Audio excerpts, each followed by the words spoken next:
I'd like to welcome you to the Topsham Planning Board. Patty, would you please take the roll? I will. Dawn Span, Present? Carrie Bickford, Present. Ronald Bisson, Present. Larry Brand, Present. Tim Dunham, Present. Marilyn Hunter, Present. Scott Libby, Present. Andrew Munsey. No longer on the board. He's off the board. And, Okay. So other than with him off the board, everybody's present, and we Yeah. have Joshua Franklin as the town planner also at the head table. and Marilyn Hunter is serving the remainder of his term. Thank you. Okay. All right. So approval of the minutes for the February 26th, 2026 meeting. That was distributed this afternoon, at least as far as I know, everybody on the board should have gotten it. Do we have any comments or corrections? And do we have a motion? I got a couple comments or corrections. Andrew Munsey is listed both as present, and he wasn't because he had already left the board. And also he was listed as seconding the motion to adjourn. And though I'm sure he would have seconded, Thank he you. was not here. And I do not remember who did. So Larry, We can give it to Ron. I'll give it to Ron. Yeah. Okay, Ron's got it. Thank you. And the only other thing I have on page 3, the third to last paragraph, third to last line, it says each lot will be 20,000 square feet. I think that's the smallest. There are larger lots, so it needs to be changed to each lot will be at a minimum 20,000 square feet, just to capture that. Yep, thank you. There were a couple larger.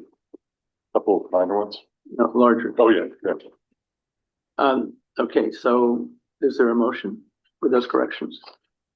I move that we adopt the minutes of February 26th, 2026, as submitted as the second draft with the amendments just noted by Vice Chair Libby.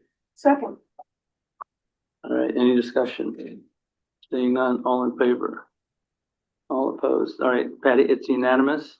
And did you get who seconded? That was With Carrie? Carrie seconded, thank you. Yep, Yeah, I'm all set. and Larry made the motion. All right. Yeah. All right, so before we step into item D, we had an email from Sky earlier talking about putting public comments on our agendas. And I'd like to, at the board's pleasure, add that to our new business discussions. So discussing the addition of public comments into Right. future meetings. Right. Okay. You need a motion to modify?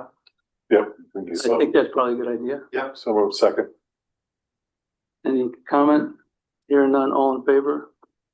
All right, Who made the motion, Dawn? Tim. Tim did. Tim, thank you. And we'll add it as item number 3 under new business.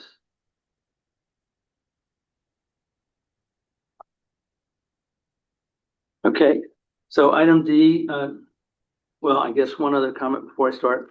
I really appreciate having a lot of people here. We don't have any public hearings scheduled. We will be talking about whether or not we want to add public comments, like the select board does at the end of this agenda. So this will basically be the amended site plan and then discussions amongst the boards. So you're all certainly welcome to stay, but I just don't want people expecting that we're going to have public comments. Item D, amended site plan application, New Leaf Dental. Applicant has submitted an amendment to the approved site plan to expand the parking lot at 90 Main Street, tax map U04, lot number 34.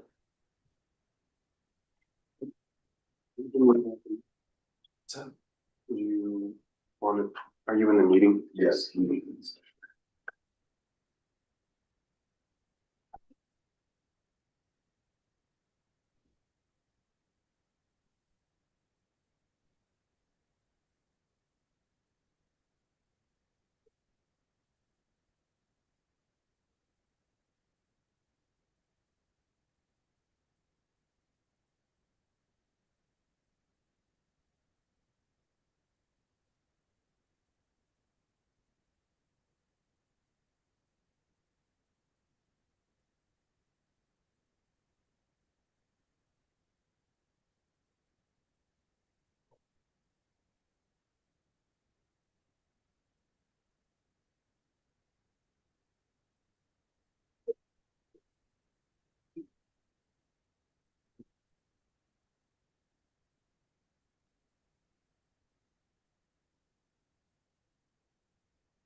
you want to doing any presentation first, or you want me to just jump in? Okay.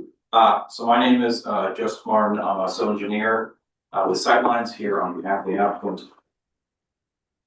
So just a quick rundown of the project team. So the applicant for this project is NLD Properties, who's the owner, of the property. Sightlines is the engineer and surveyor of record for the project. And then Basswood Environmental did the wetlands delineation, for the property as well. So just a quick rundown of the review process. So we're here tonight for the approval of the site plan amendment. We did need to get a what's called a Natural Resources Protection Act permit by rule from the Maine DEP for this, because we are disturbing some area within 75 feet of the stream on the adjacent. We also need to get a permit from the U.S. Army Corps of Engineers for some limited wetland impacts. And those, both the DEP permit and the Army Corps permit has been received. So the property itself is a little bit under an acre, it's 0.96 acres. It's located in the Middle Village Zone District. It's currently developed as a dental practice, and it's going to stay that way. What this amendment is an expansion of the existing parking lot. Right now, there's a little bit, 13 parking spaces, and during the busy times of the day, they have issues with having available parking spaces for their patients that come in. If they arrive early, sometimes they have to kind of go around and circle around for a little bit before parking going up. So the proposal is to extend a new parking lot leg off their existing parking lot. And with that, they'll have a total of 22 parking spaces, or an additional 9 parking spaces. With that, they will be expanding an existing detention basin on the property to collect the stormwater runoff the expanded parking. Based on comments received from the peer review engineer and also from the planning staff, we also added some additional pedestrian safety measures. We incorporated some crosswalks. There's supposed to be a sign along the main entrance drive to alert vehicles that there are potentially pedestrians crossing the parking lot. And then we also provided a little pedestrian refuge area when you're coming from the new as well. We also incorporated some additional lighting and landscaping project as well, which I'll show you here.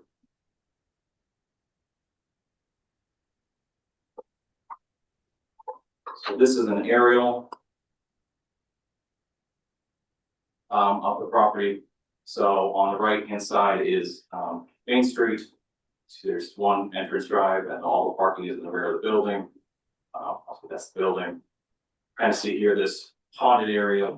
That's the existing detention basin, which was originally designed as an infiltration basin. I don't know if it ever infiltrated, but it's not really working as intended right now. So as part of that, we'll be increasing the size of that, and we'll be adding an outlet pipe to allow for water to convey its way out of there rather than just staying in there and filling up. It's mostly stays wet during the wet season here. You also note it does, on the back side of the property, it does back up to residential properties along Hanson Drive. I'll show you on the plan. So we are clearing some of these trees in the back, but we are maintaining a pretty good buffer on the back side of this between this property and the residential lots. And then the other properties around here are all commercial.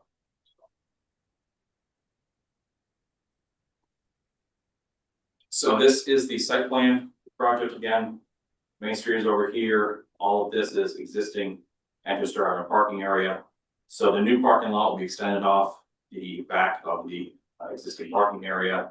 There'll be 12 new parking spaces, but because of this area, we'll be losing 3, so total to a net of 9 new parking spaces. We will be adding a bike rack as part of the requirements of the ordinance. You see back here, there's a new light pole back here. There's 2 existing light poles here. This existing light pole and fixture is going to remain. This pole will remain, but the light fixture is going to be removed.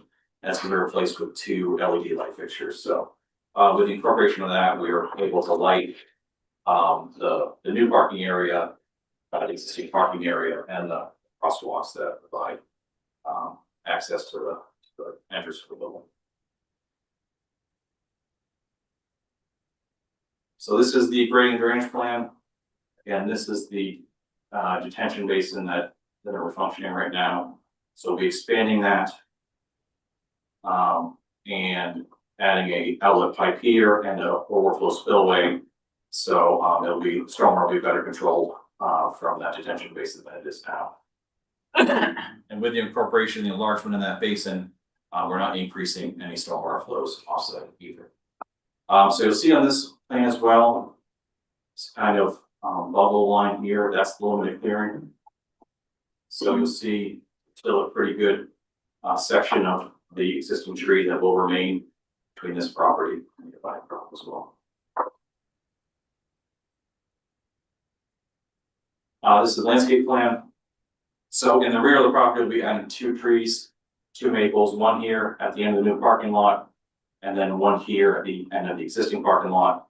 Provide some additional landscaping as they're coming in from the main entrance drive.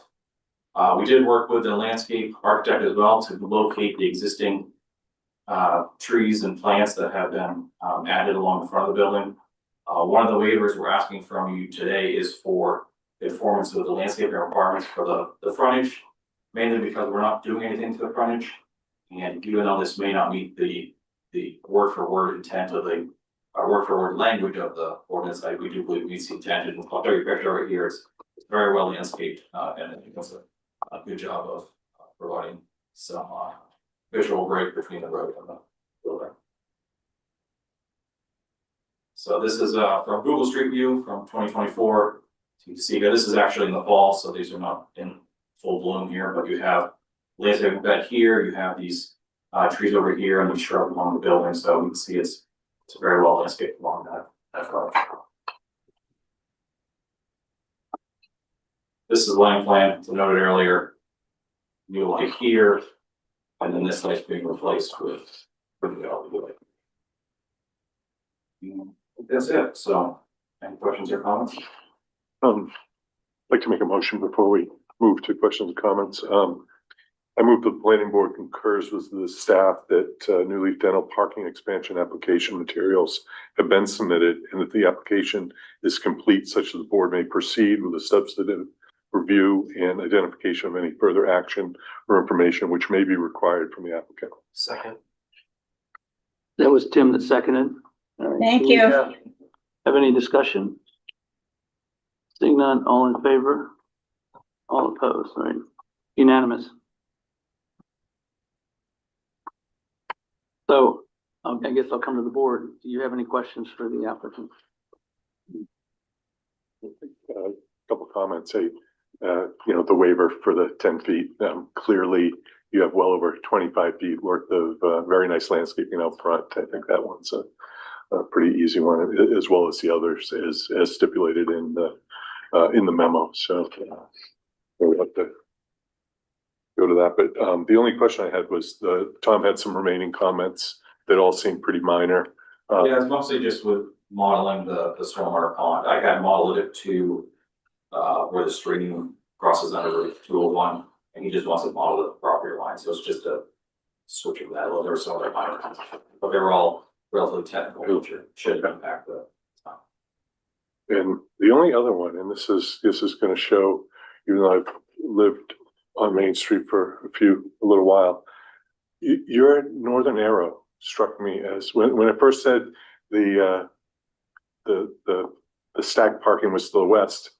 I started looking at the new parking and thinking, wow, he's going to stack parking out back on that whole new one. But really, you mean to what I thought was the north of the building until I saw your northern arrow. I don't know. I always thought Main Street.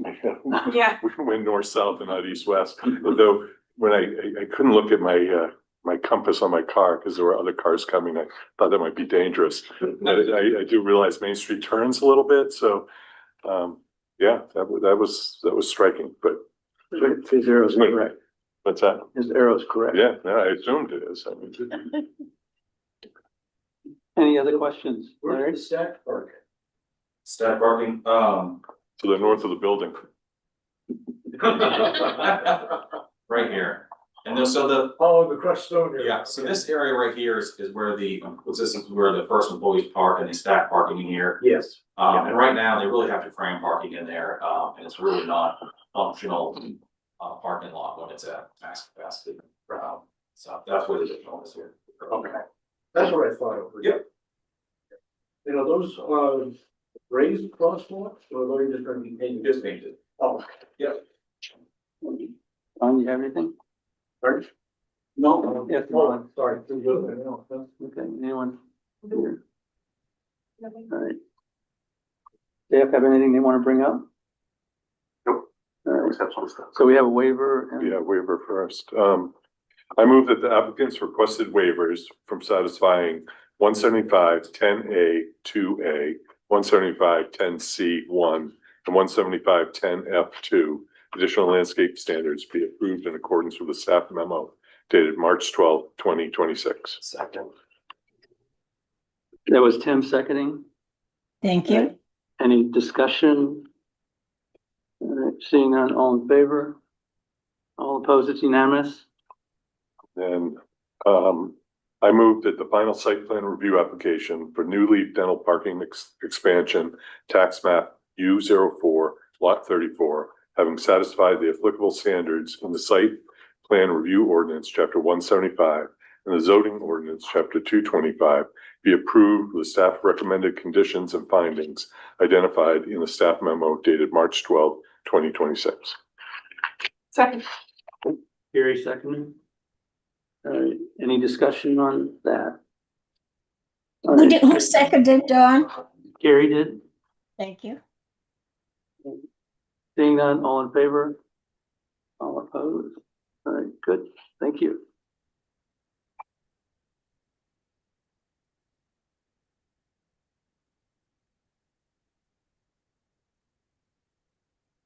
Thanks. Yeah. Okay, new business, item E.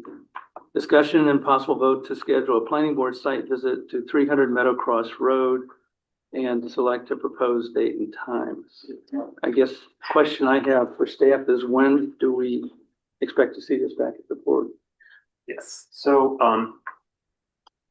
the applicant has met with,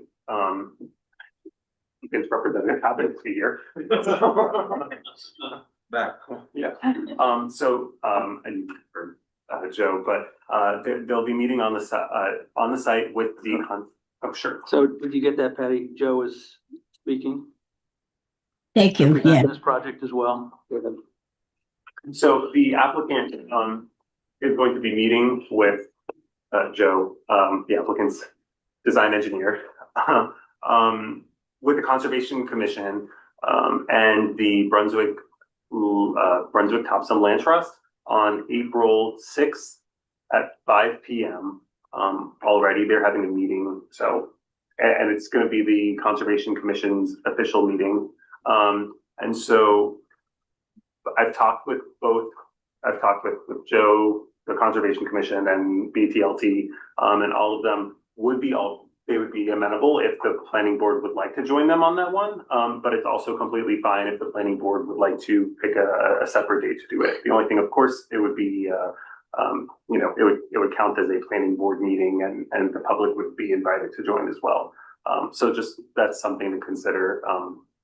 So I don't know, that's what I have from Conservation Commission. I don't know. But I guess what will we have that we will have seen before that date? Will we have the package? Oh, sorry. Yeah, nothing. Yeah, nothing, we'd still be basing on the concept of the pre-app plan we saw previously. We still have, hopefully with the weather we've been having, hopefully the snow is pretty much gone, we're gonna get out there, do the weather delineation. There's a couple of things we can do, When can you start doing wetland delineations this year? as soon as the snow melts. Like what? The vernal pool survey waits in spring, wait until I think it's late April, early May, but they'll be able to determine if there's any potential vernal pools out there. They start to schedule when there's an inch of snow on the ground. Yeah, okay. Because we're waiting on some. I've got some that I'm waiting on, so I just was curious. So some years we can do them all through the winter, some years we've had barely any snow on the ground. So. Yeah. And they will go out and do a preliminary if you need that, but. So there won't be anything additional. One question I did have for you, whether you go to this meeting or you schedule a new one, is what the board expects there to be on site, whether you want stakes for center line of the road or just what you're expecting to be on site. Well, Carrie brought one up that we went, The last one on 201. and if I recall correctly, they did have some stakes and they had some, at least showed us where some of the lots were and so forth. And I have an iPad that's GPS enabled, so I can have the plan up and reference that when we're walking around too. That's nice. So at least, and I'll leave this to everyone to discuss. My initial discussion would be, and you're correct, that when we do a site walk, it is considered a public meeting and it's open to the public and they go and participate in that site walk. I think we typically, I think, have gone before our planning board meeting when we're going to be reviewing that project because we have all the information about the project. And then we get to go out and see it and then come back. If some of the board members can't make it, they report to the main board members when they get here, right? But that's kind of where I would be leaning, but what's the rest of the board think? Yeah, that's great. Fine. That's Yeah. fine. Yeah. April what? Oh, Is it that date? April?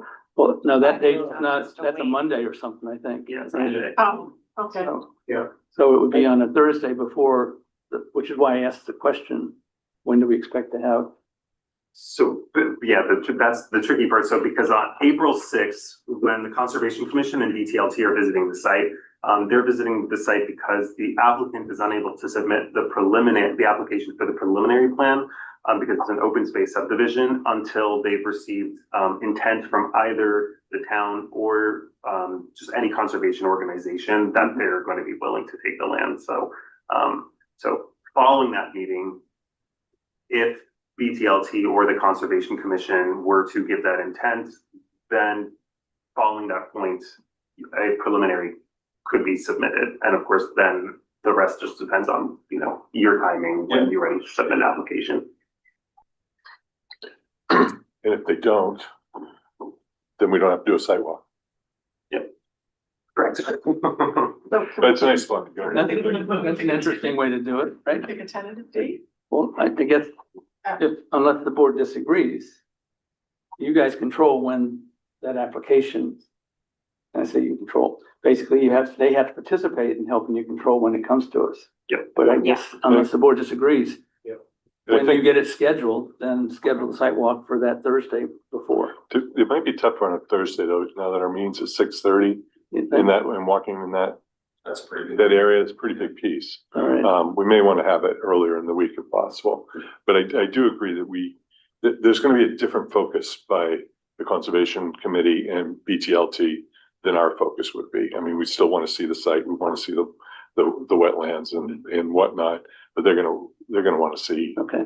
in a different presentation of the property, I think. So can, And having a combined whole A thing lot of people. is a lot of people and Yeah. it could get very unwieldy very fast. so Well, years, like the Tuesday before, I'm sorry, Ron. years ago, we've done some on Saturday. I didn't volunteer that, Ron. Or not? If I could also add, The so more like the better.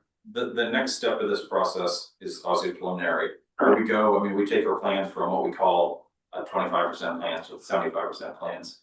And maybe there's somewhere in between there, we come in for a workshop meeting between pre-app and preliminary that we could schedule that sidewalk with.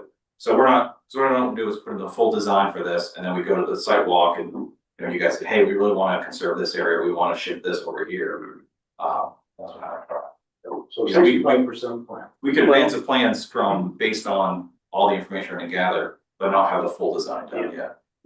The other thing is certainly we had a lot of comment on drainage and that type Yeah. of stuff. Yeah. I guess, how far along will that be? And when is the right time for you to have a more thorough understanding, maybe have peer reviewer comments and that type of stuff?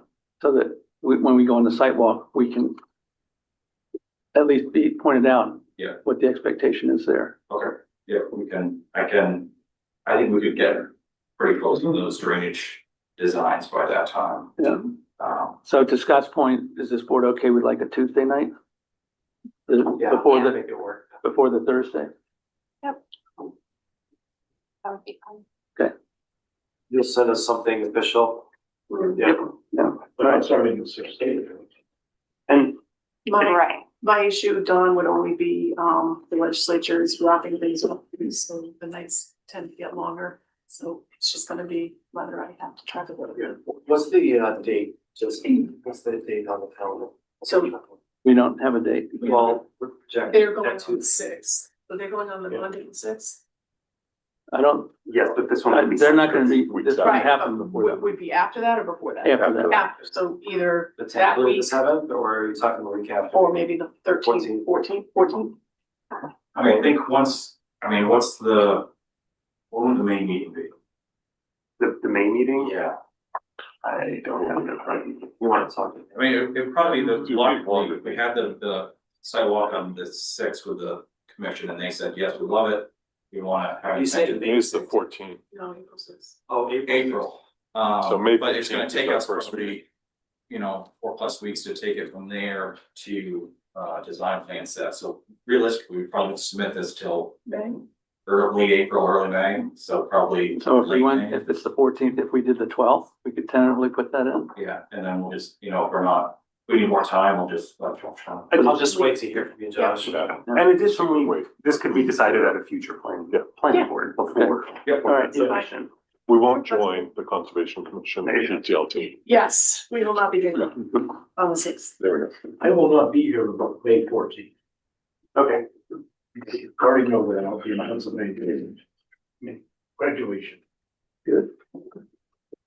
Nice place to be then. Okay, we done? All right. Item number 2, discussion of policy direction related to recode project and 2019 comprehensive plan implementation. This is a discussion that we were asked to do. I guess the best way to describe it is that we were asked to do this discussion since the last time I had asked this board to have a discussion. We didn't have it on the agenda, so I'm looking for a redo here from that perspective. The other thing is the select board would like to hear from both our committee and from the CPIC committee on the 19th, right? So that's a week from today, I guess. So anyway, I think what I'd like to do is kind of open it up to all of your comments and see what your thoughts are and how you'd like to address this. So who would like to start, or we can start at one end and work down? I think Ron should start. Okay. This Is way. that because he said Saturday? I think it is. Saturday.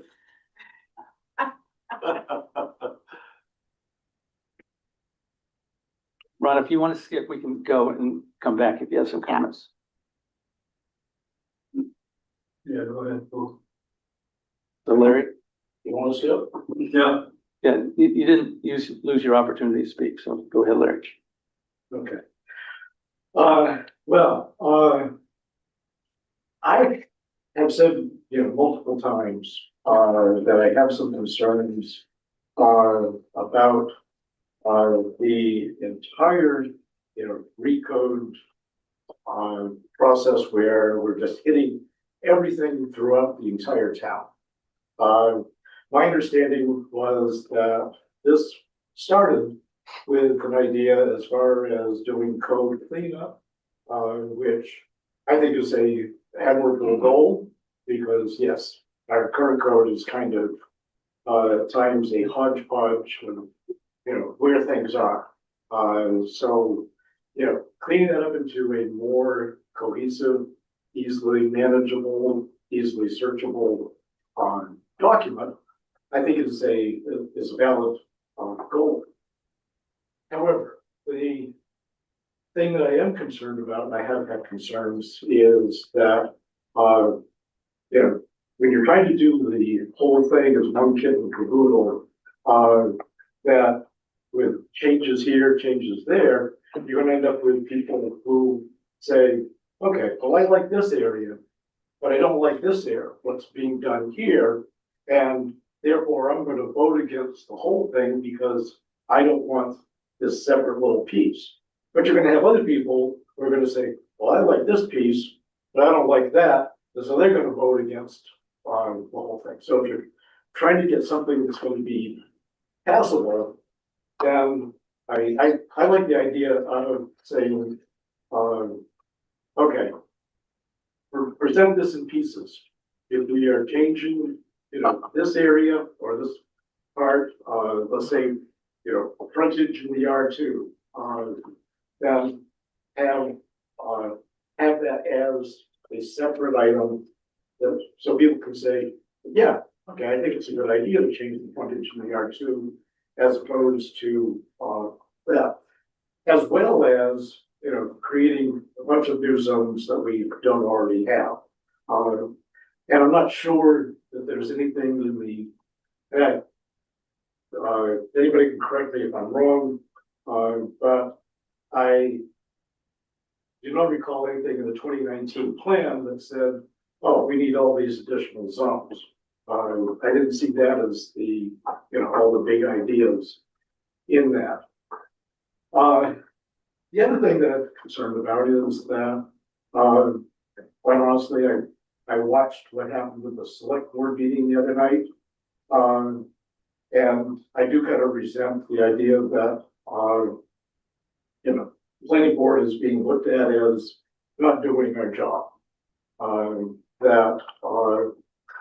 We've had quite a number of times, and I brought this up too, that, oh, we didn't have meetings. And we could have had a workshop, we could have had stuff going on. I have wondered at times, why, everything was, that we've heard this, saying this is, oh, let's put everything through CPAC. And I look at what the, ordinance and the bylaws of the planning board say, and it's like, our job is, and I always thought planning board's job was, as it says right here, recommend land use guidelines for the municipality in the following areas: subdivision regulations, zoning ordinance, zoning observations, shoreline zoning, as well as decide on plan policy direction, analysis of where we are, nine priorities, and so I'm like, okay, why aren't we as the planning board doing that? All that being said, I mean, there are parts of what's going on that are, I think, are admirable and should pass. But I think we should be doing it on a piece by piece instead of just saying, here it all is, and that we don't really, but honestly, I don't feel that we've gotten an opportunity to decide on what is going on. We're kind of told, well, this is what's happening. You can have a workshop, but I recognize we haven't had public hearings on it yet. But I think we're at a point right now of saying that we should be more involved in what's going on and what's being proposed. The other thing I'll note is the comp plan was 2019. We are now in 2026. And this has dragged on for a very, very long time.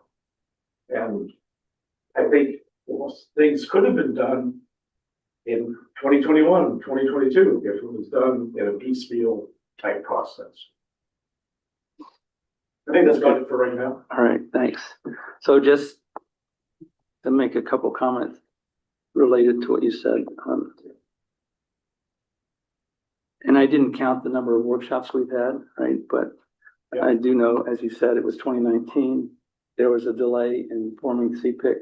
I personally pushed Shattuck to get CPIC. We've gone through either 3 or 4 town managers since then. Yeah. Same with planning staffs and planning directors and so forth.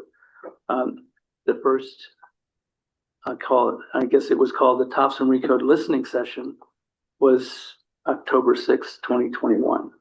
Yeah. So that's how long the process has been going. And I can go down through and talk about Julie Erdman discussions and all these other discussions and a number of workshops and joint workshops, as well as other meetings that have been scheduled over the time frame I've probably participated in a few more than some of the folks here, only because I sat in on the developer workshops as well as some of the TDI discussions. But that being said, this board has put a lot of time and effort into this whole process. So, Tim, what do you have to say? Well, I know that there's been a lot of work that's been put into this, but, you know, from my observation, coming back on the board after many years off, it just seems like there's just too much change all in one big presentation of like this recode. I think that it created too many, problems with when we looked at the lot across the street, just for an example, and saw how many complications the recode would create or limit the use of that property. I know, just being a real estate broker for 26 years, that when somebody owns a property that they're using it a certain way, somebody wants to buy a property next to it, they don't want to use it the same sort of way, and they're not able to. That kind of creates a lot of problem in the use of property, in my perspective, my professional and personal perspective. So I have a really difficult time with the recode. I'm gonna come at this from a different sort of vision, how I see things. In my experience, I've been in the legislature and sat behind the horseshoe for many years. And I'm gonna kind of compare the code to legislation and how legislation gets passed. So you have an idea and you're probably gonna change something. You're gonna change it for the better, or the worse, or whatever your reason is, you take out a bill.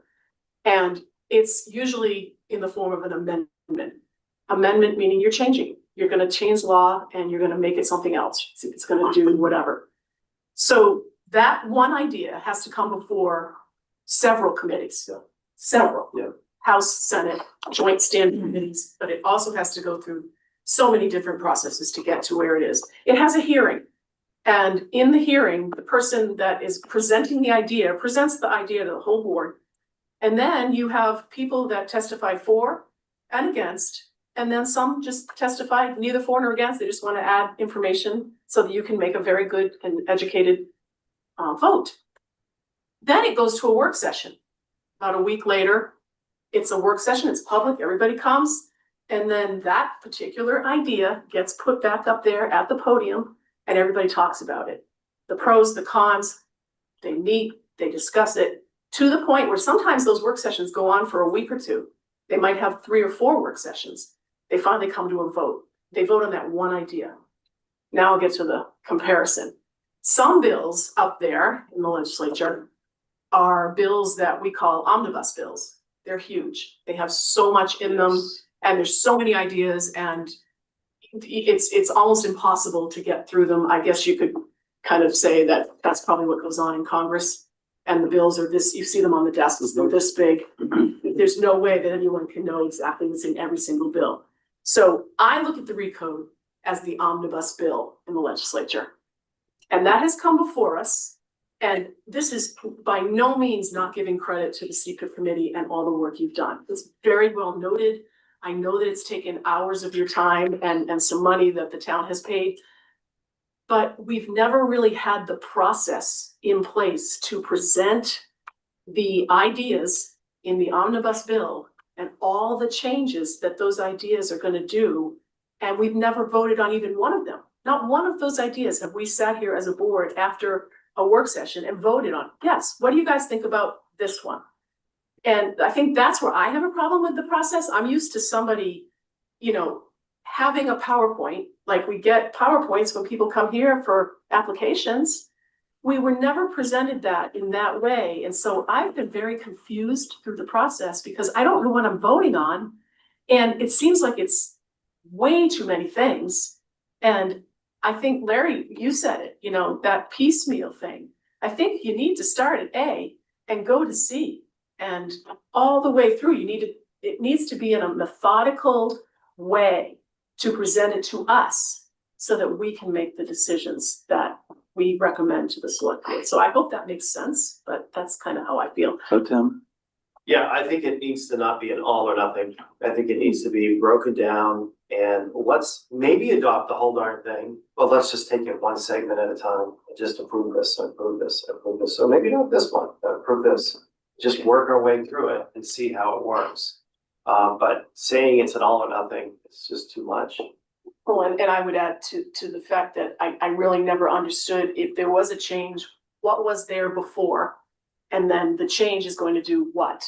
And I've never been able to put the two side by side to see why are we changing X? And you know, what was there before and what would be there after? And the big thing that came to my mind before I came to this meeting is the unintended consequences of making an irrational decision or just a decision that you're not quite sure of.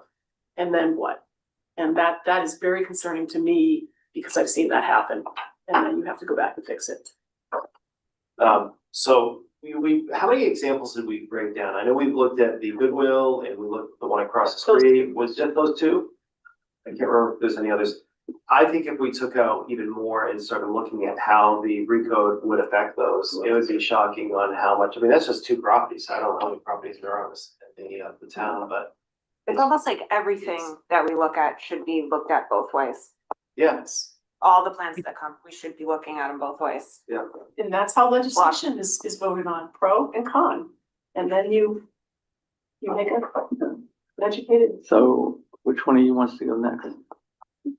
Rock, paper, scissors, sorry. Age before beauty. Oh, But, go ahead. It doesn't matter. No, go ahead.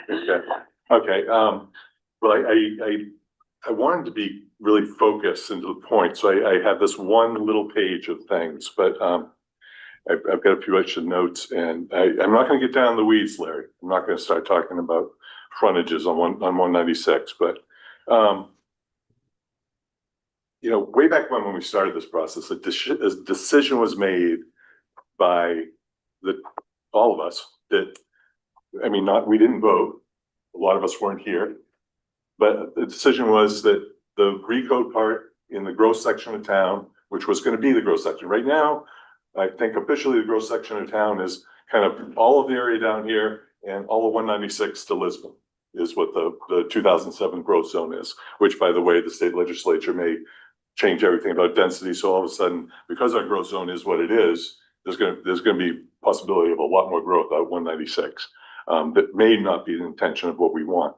One of the reasons that we were trying to get the recode in the form-based zoning, which is another whole bailiwick in the growth zone.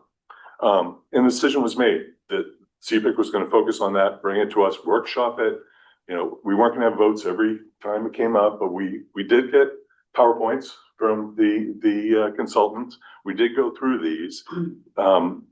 There was, you know, still some questions, a lot of them. But, you know, I'm gonna go back to my list now. go ahead. Okay, so, you know, 2 weeks ago when this conversation first came up, it was out of the blue for me. Maybe that's because I'm not as observant as I think I am. I was like, where's this coming from, Don? And, you know, the last time we talked about recode was when Dan and Chris were here talking about 99 Maine and 100 Park. I thought it was a great presentation. There were a lot of ideas that came out that said, okay, this is what could be done before, this is what we can do now, this is what we'd like to do, this is what the code won't let us do. And there were a lot of good discussions. Not everyone was in agreement, okay? And But a lot of good decisions. you actually offered a good solution to some of it. So, yeah. Oh, wait, one? Oh, okay. Multiple All probably. right, good. But anyway, we had a lot of good discussion. We stepped away from recode to focus on the other things we do and also about a lot of the de minimis and the other smaller changes. And in my opinion, it was a good decision because there was no way in hell, heck, whatever, that we were going to get through recode in time for May. And so let's get what we could get done and let's get back to recode. My expectation was that we were going to start talking about it again in April or May, you know, once we're done with the hearings for the additional stuff that go to town meeting. overall, I was probably one of the more optimistic people, and maybe foolishly so. But, I was thinking we weren't 90% there, but, 60, 70, we had gone through quite a few of the articles and made changes that we didn't take a vote, but we did get to a point where we thought we had a decent product in front of us to move on to the next one. And yeah, there were still a few tough issues to address, clearly. And with Sky sending us her memo and also the letter that Susan had written back in December, they had been doing a lot of work that we didn't hear about, Right. that we didn't know about. And when did you get that memo dated 12 something? Yeah, Friday. I know. But what I'm saying is, Okay, I understand. I didn't expect that we'd be seeing stuff along the way until we revisited it in our meetings in the spring. And in that memo and in talking to that, they talked about some of the issues at 99 Maine, 100 Park that dealt with, the building type to address what could be done and improve it maybe towards what the needs were for that property to be developed in the way that both fit our vision for Middle Village, but also what would work with the developer and being able to do something that could be developed. Also, looking at the mixed transition zone, there were openings to be able to provide rental, retail as an option. So, that is kind of where I thought this whole thing was going, that we'd be discussing, making changes, improving it, and getting it to a place where, just like legislation, and just like anytime you're really working with anyone on something, you're not going to agree 100% with what's in front of you. There are going to be things, I mean, unfortunately, down in DC, it seems like it's, my way or the highway, and nothing gets done. But, the way it's supposed to be done was give and take, and we get to something that we can all be happy to move forward with more than unhappy. And that's the goal. From looking back at the last recode schedule that we had a whole bunch of stuff that we were going to do. We didn't. The key ones that are left are, the properties already talked about, the zones, but, Articles 2 and 8 that are the form-based code ones, we still had a bunch of holes there we had to fill. The use table, we hadn't gotten to yet. We were both relishing that. That was going to be a good discussion. Yeah, and then the conditional use permits. I mean, those were the four big ones. And Larry, as far as, the rest of the zones where we were trying to do the cleanup, yes, there were probably a few things that we may have modified a little bit more than you wanted to. But I think we discussed some of those, and it was trying to get frontages or sizes to kind of make a little more sense in the overall aspect. And, if we have to revisit that and remove some of that stuff, yeah, but it seems short-sighted to stop the work where we are now. And Well, I'm not saying stop the work where we are now, Scott. no, but That is not what I'm saying. My point is the, Tim, Gary said, it's the all or nothing aspect of it. And that, do people agree? This obviously has to ultimately go to town meeting. Mhm. So you're gonna say, okay, here's the entire package, love it or leave it type idea. And you're gonna have people say, well, as I said a few minutes ago, I love this aspect, I do not like this aspect of it. Are you going to get to town meeting and it doesn't pass? And because of that aspect of it, we've got a long and so ways. to break it up into pieces, then you can present it as pieces. And yes, does this idea pass? Going back to the frontage thing, one of them was to say, Ivanhoe is all non-conforming lots. Well, let's do something to make them all conforming. But then you have a zone that perhaps makes all the car dealerships non-conforming. So are we concerned about that aspect of non-conforming? We're concerned about this aspect of non-conforming, but we're not concerned about that aspect of non-conforming. And that's part of where, if you're gonna be changing things, what is your non-conforming? So, And what are you gonna do about what the new zones make non-conforming, but it's not non-conforming now? so Larry, and I agree with you. Let's don't go down into the weeds and the detail, right? I did make a number of my own personal comments to this memo that you referenced. And what I will say is there was movement. Probably an unfair statement, but for the first time in taking comments and trying to do something to correct in it, right? And so there is this would imply certainly some, I think, positive direction. I'm not quite sure why, when we were talking about this in July, probably not for the first time, that nothing happened. And then we talked about it, and I think Danny had his guy do the presentation on it in September, right? And we didn't. In October. Well, I think it was dated September 7th. I don't know what specific date it was, but yes, so let's make it October. And none of that was coming back around to us. Right. That they were even considering that, right? Which I thought from a communication perspective, if nothing else, I'm reliant on staff to keep us informed, right? But that all being said, what bothers me still to this day, whether you want to call it unintended consequences or whatever, is I'll ask a question and Tom will run a report and it'll come out and say, all right, you thought you had a problem on Main Street. We have a bigger problem on Park, right? And I'm not sure that this solves either one of those totally. And oh, by the way, there's a transition zone that we have a problem. And does this take care of VIP? I don't know, right? I can't get that from this. And I certainly can't get that from the fact that we've created new zones, right? Which is part of the issue. The other thing that if you look at, again, what this town has been very successful with, I think are a few things. I'll come back to this.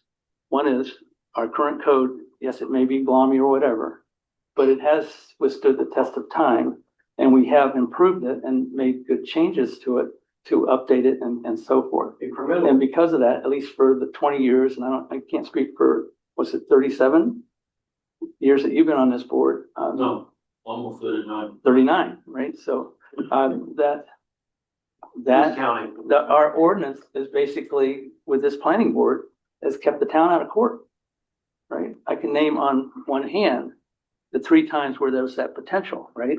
One got settled before we even ruled. One got, it didn't go to court, but it was basically an appeal that the Board of Appeals said you guys shouldn't have made that decision because the town doesn't necessarily own that road. And it wasn't proven that they owned the road, and it was a paper road up the upper soccer fields. That got straightened out, and they came back to this board, and in fact, the appeal sent it back to this board, and the board appealed.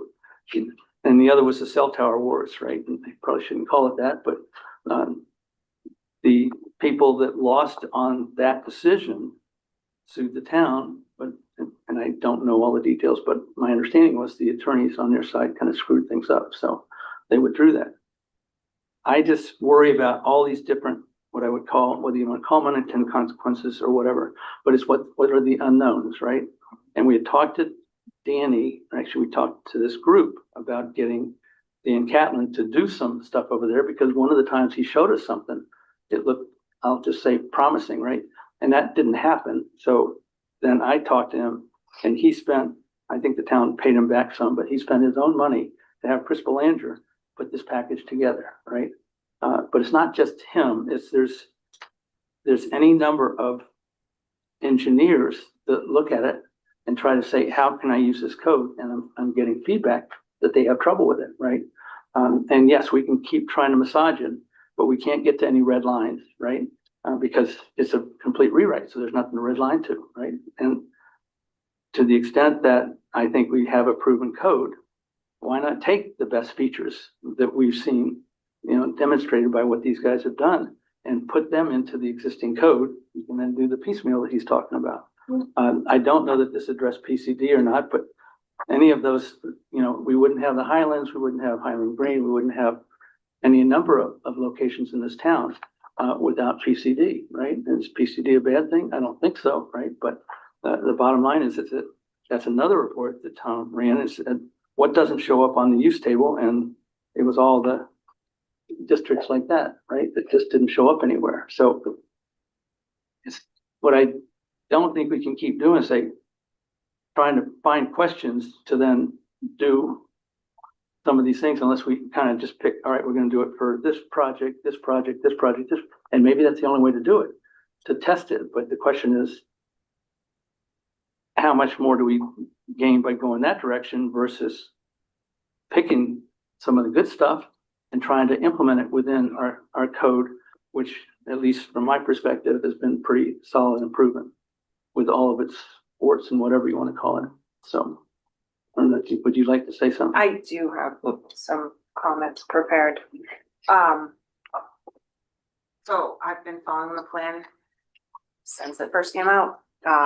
And always when I come and make comments, I'm coming at it from a place of, you know, my own personal, you know, land that I have and business that I am involved with and how's it going to affect, you know, what I do. But tonight is my second planning board meeting, so I thought I'm gonna look at this a different way. You know, I'm gonna put all those things aside, especially in light of your chairman's comments the other night. So I went back to the comprehensive plan and reviewed the recode in light of the comprehensive plan, and I hadn't done that yet, and I was surprised to realize that recode isn't in there. There's nothing in the 2019 comprehensive plan that directs CPIC to throw out all our zoning and put a completely new zoning ordinance in. Nothing, not one thing in the comprehensive plan. So there are 24 action items in the zoning ordinance that relate to code updates. But it does not require us to throw away our entire zoning ordinance and start anew. This was a dream of a planner who quit years ago. And the recode has become open season on our zoning in Topsham, with all sections of our current land use ordinance open to change. There are so many things in there that are not, they're not in our comprehensive plan. Maine state law requires that zoning changes be consistent with our comprehensive plan. And some of them in recode are just not. I believe the CPIC has gone beyond the authority granted to it by our 2019 comprehensive plan. And I made a list of things that are included in the recode that are not mentioned or directed in the 2019 comprehensive plan. The first of those being the 2019 comprehensive plan does not suggest restructuring the entire zoning framework. It, in fact, suggests incremental changes in several places. And recode is not an incremental change. It's a complete redo. The 2019 comprehensive plan does not direct the town to move to form-based code explicitly. Form-based code mandates every detail of how you build a building, materials, placement, parking. You no longer get to choose what is right for your project in terms of placement, building, or affordability. The comp plan mentions intentional growth, but it does not call for this overbearing approach to development. My prediction is that form-based code will drive the cost of development up so high that it will have the opposite effect of what our comprehensive plan mandates, which is driving development to the growth center. So if everything down here on Main Street has to follow the form-based code and cost more because it has to have 60% window fronts, nobody's gonna build there. They're gonna be looking at the outskirts of town, and it's gonna do exactly the opposite of what you're looking for it to do. We've already heard this. We've heard this from developers. And I would urge CPIC to reconsider the form-based strategy. The 2019 comprehensive plan doesn't direct large-scale removal of existing land uses. This has been done. Land uses have been shrunk from about 120 down to 45. We were sold form-based code in the planning process.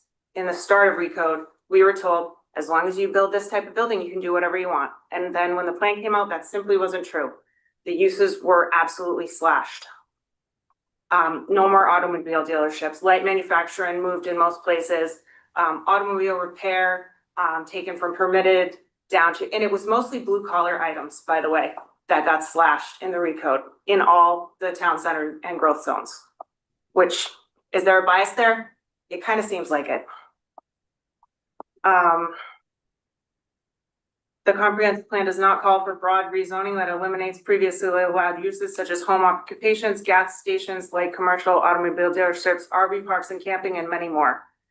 As a matter of fact, the recode does the opposite of what it says in regard to home occupations. There is a specific section in the comprehensive plan that says that home occupations should be protected, and the home occupation ordinance that went through in the last comprehensive plan was absolutely destroyed in the recode. It's, you know, and that's what we're moving towards. We have a totally different economy since the pandemic. People are working from home, they're keeping their offices from home, they're seeing people from home. So, you know, that's just, it wasn't supposed to happen. The comprehensive plan does not direct recode to include heavy new regulatory layers on property owners, as are included in the recode. The 2019 comprehensive plan does not direct for mandatory density increases everywhere. Density is increased in all zones, including the R3. And this is particularly relevant because we just had a very large subdivision in the heart of our outskirts of town, in the rural zone, Meadow Cross Road. And we all saw it, that we had a full house here that night. People are not happy about that type of density being allowed in their country neighborhood. So is that appropriate? Maybe it was then. I'm not sure it's palatable now.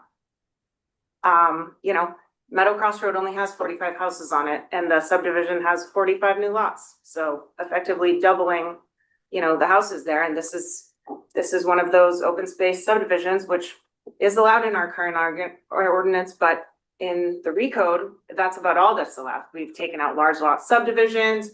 We've taken about any other, you know, anything bigger it appears not to be allowed. That is one question I have. I do not see a subdivision ordinance attached to the recode. I haven't had a chance to talk with the planner about it, but I will. And so I think the residential stuff really needs a little bit of a look. There's also hamlets mentioned in the 2019 comprehensive plan. I don't see anything about that anywhere. Hamlets and I can't remember what it was called. It was like farm building groups or something. Not in there. The 2019 comprehensive plan does not direct the significant expansion of design control over property. Townwide downzoning that reduces use rights without being tied to the comprehensive plan center versus rural framework is uncalled for and unsupported by our comprehensive plan. Recode has overwhelmed landowners, developers, stakeholders, some of who have withdrawn from participating in the process. It has overwhelmed town planners, and now you are hearing that it has overwhelmed planning board members as well. Understanding the new code is nearly impossible. Understanding its implications is even harder. From the very beginning, 6 years of asking, I have talked about the need for a red line. I've been told time and time again, it is not possible. I reject that answer. It is possible, and it is necessary. I'm sure that this is disappointing. I know you've done an incredible amount of work, but I do think that CPIC should be responsive to this concern. I thought Don's suggestion, even though it caused a stir, was reasonable. People are overwhelmed. Some of recode is inconsistent with the 2019 comprehensive plan, and it may just be time to rethink all of this. Perhaps instead of spending the money allotted on a third and final draft, we should focus on getting some things implemented within our existing code. And as a final note, I was disappointed by the tone of the comments made to the select board. I was disappointed by the accusations. Topsham has always been a very reasonable place to do business. The town staff, the economic developers, and the planners have always worked with people who are interested in doing things with their land. And I hope that continues. And I think any suggestions of, we have people going around with cameras trying to prove some big scheme. And it's super disappointing because we are a reasonable town and that has gotten us nice things. When I was a child, you had to go to Portland to buy everything. And the town has always worked towards providing more services to, so that we don't have to go out of town for the things we need and the things we want to do. And the end result is we have a beautiful little community where people want to live. So. Listen, Very well. I agree. I could be in opposition, I'd still be in applause, but I support it. I It's absolutely, very well delivered. I support that too, 100%. All right, so we are reporting out to the select board next week. What do you guys suggest? I'd like to take a vote personally, Or what would that vote be? whether we go forward or do the piecemeal, Yeah, that's bad. fixing our current code and not completely replacing it. All right, that would be a recommendation, recommendation. not a, But we would vote on a recommendation, correct? we will not have had public hearings. So we're not recommending ought to pass or not ought to pass. We would just be recommending the process going forward, Understood. if that's what this committee wants to do, but I don't think I should be the one making the vote. And I'd be I think you guys supportive need of that. to sort of work that through and say, how do you want to do it? I mean, I think my problem with the whole thing was the clarity, and I just did not understand so much of it. And if I don't understand it as a board member, the public's not gonna understand it when they vote at town meeting. And that's a concern. Especially when it's, a big, thick, list of things that are gonna be changed or new, and people can't comprehend all that. This is no way. I can't. Okay. So is someone making a motion or not? And I don't want to push anything. What would that motion look like? Go ahead. Can we make a motion tonight to, It's up to this board. We were asked to Aye. come to make a recommendation, as far as I know, to the select board.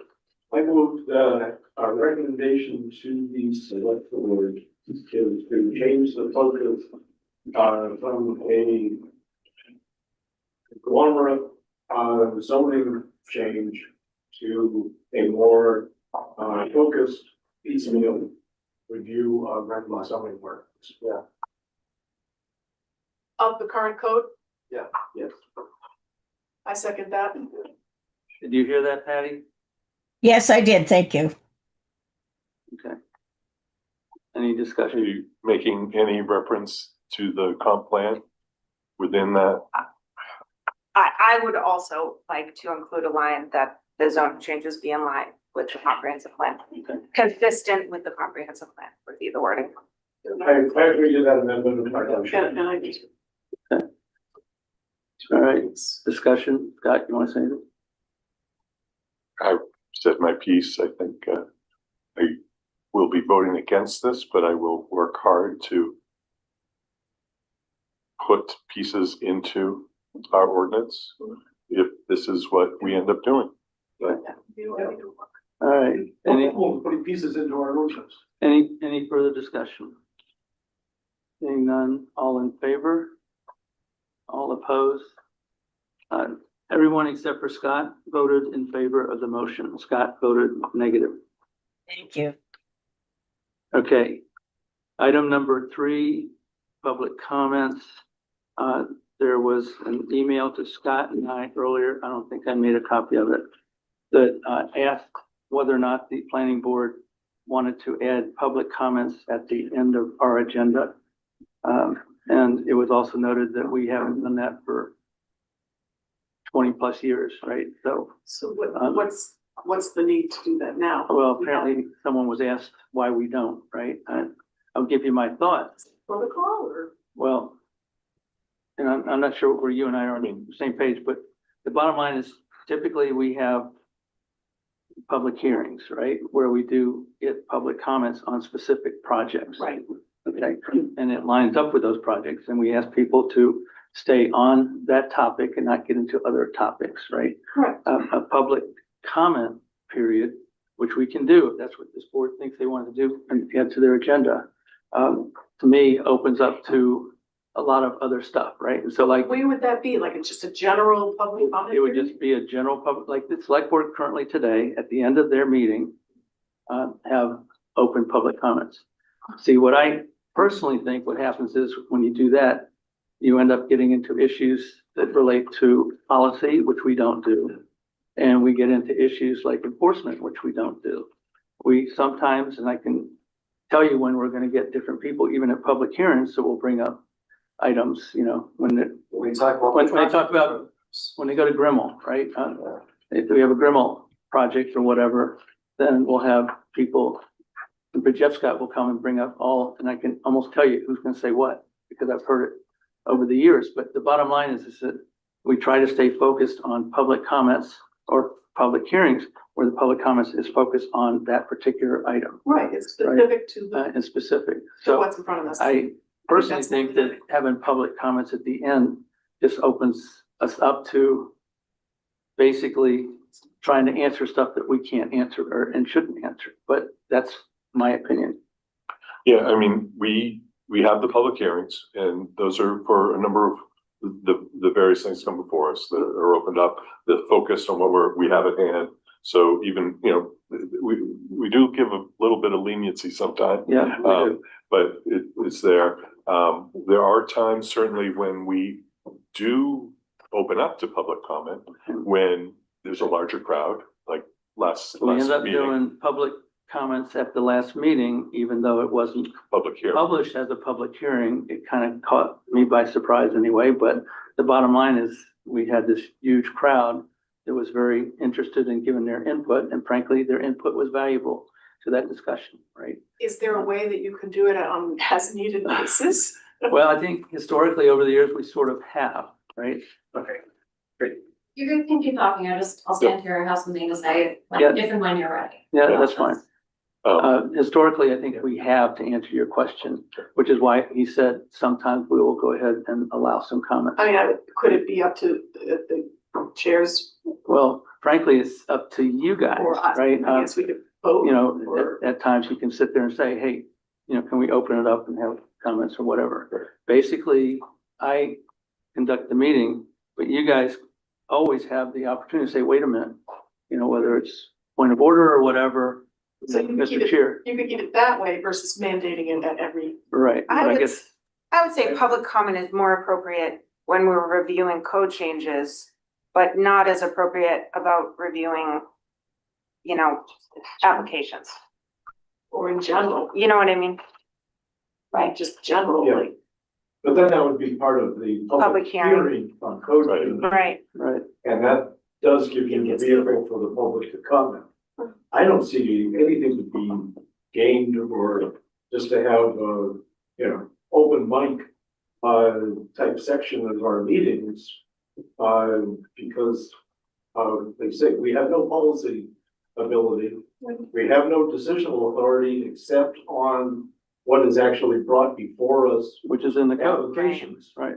which is what's in the agenda. And so, yeah, I don't think we need an actual item, agenda item for public comments. All right, well, Scott, But an ad hoc situation where, like you say, there's a whole bunch of people here.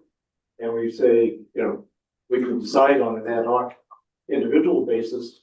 Yeah, we'd like to hear from the people. even though it's not for you. So Scott, you had something to add? It's got his open mic now. No, I feel kind of bad being up here because you're saying you don't really want to do this. I wanted to provide this really quick, your last item, that was your discussion. I didn't want to say anything about that. But this one, I feel like involves us a little bit, so I just want to provide a little bit of information.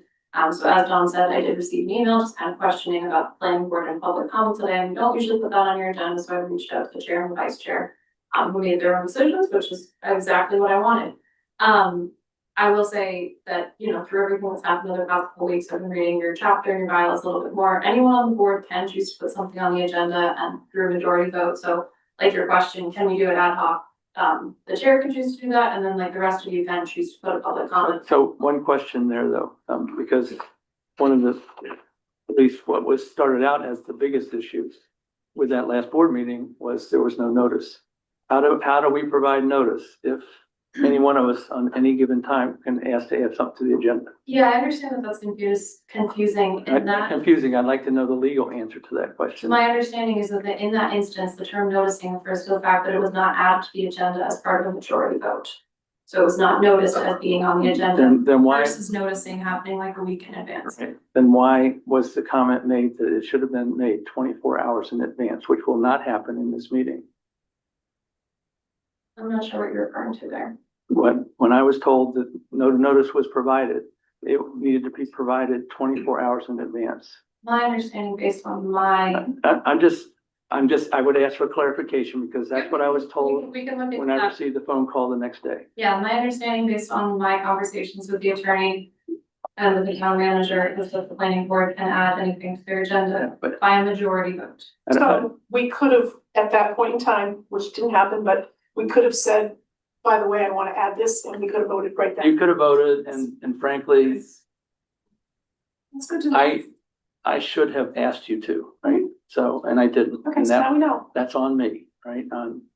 But the bottom line is that wasn't the thrust of the initial conversation when I received the call. Right. And I don't want to make this about me, but the call said you didn't give notice and you need to have given 24 hours notice, So that's wrong. which if we follow that 24-hour notice, then what we just talked about here can't happen. Right.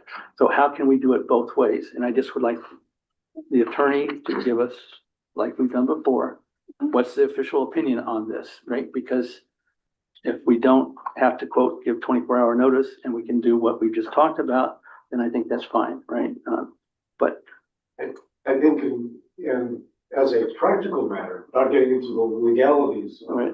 but as a practical matter, I would say that generally we should not add things, at the time of the meeting to the agenda. Because, I know this, Scott was completely blindsided at the last meeting. Yeah. And Scott, you said so, saying, whoa. and that's fine. Where did this come from? I decided that on purpose because I wasn't going to drag him into what I was going to do. So But still. yes, he was it's totally something that- blindsided. It's something that ordinarily we would want an opportunity to think about things, do some research, et cetera, so we came prepared as far as what we were going to be discussing. Exactly. I'm not in favor as a practical matter of ever putting something on the agenda that's not already there. Yeah. Even if we could do it legally. Yeah, but I still would like to know that answer. Yeah. I'm super happy to take a look at it on that. I didn't realize there was confusion there, and we will figure it out for you. Well, I'm not confused. I just know what I was told. The bottom line is that we also, while we're talking about it, we need to make sure that this board starts getting what they need for the next meeting, the Friday before at least, right? And not in pieces after that, right?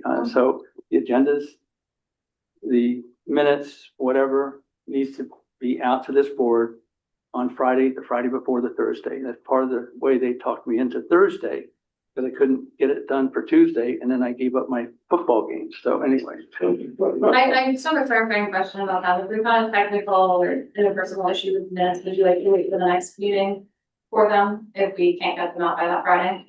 I think the minutes should be excluded from that. Okay. What about the rest of the board? Obviously, as we saw in our email today for the minutes, we could have easily said, we'll just table the minutes. Yeah. And no harm, no foul. Right, that's fine. That's All right. fine too, Yeah. yeah. So, Now, So, as yeah. far as Other than the information on minutes, the then- application, That is always what we've tried to do, and I apologize if we feel that's not what's been happening for this speaking on your agenda. The only other thing I want to say about your public comment is this is something that Josh and I talked about a little bit casually over the past year, and I just wanted to provide this input. You spoke to some other towns about how they do it, and most of them do not have a formal public comment moment on the agenda. I don't know if I would advise you to do that. Once again, this is your decision to make. They mostly will, I think, what did they say? They'll just always take it if people are there. Yes, everyone that I checked with that was in the mid-coast region of comparable size, pretty much for any site plan or subdivision application. If the public came to the meeting and somebody had a comment that they would like to give, they're always allowed to do so. But not a general free-for-all at the end of any meeting. No. So that's what we're well, talking I guess I would come back to what Scott said was kind of our standard practice. We try to be, But we don't need to add that. we don't need to be the bad guys. We do try to But work with posting people. here, we typically. So do we will- have to vote on if that they're because it's on the agenda? Well, no, what I think we should vote on is whether or not you want to add a public comment Yeah. at the end of the agenda. And I think That's I Make a hear us motion that saying, we don't. okay, I second that. any discussion? Seeing Say the none, motion again, please. That we do not allow for public comment at the end of our board meetings. Thank you. and make sure that that's, just note as a side note, that does not. It's Prohibit. just strictly an agenda item. It does not impact public hearings because we will That's right. and want public hearing comments. That's right. Got it. Now, Okay. that, are we discussing? Well, we're discussing now. I see that there's people here tonight, and which has me curious, was there people wishing to say something to us tonight about something, is, I expect there were some people that came to say something in okay, particular about the recode. yes, But okay, there's mostly the recode group. right? okay, perfect, So to answer your question, right? okay, And I guess I would have opened it up personally if last Thursday or Wednesday, whenever it was, hadn't occurred. okay. So any other discussion? All in favor? All opposed? All right, it's unanimous. Thank All you. right. So can I get a motion to adjourn and don't talk about anything else? Second, go. All right, all in favor? It's unanimous. Did you get that, Patty? Get it. All right, thank you.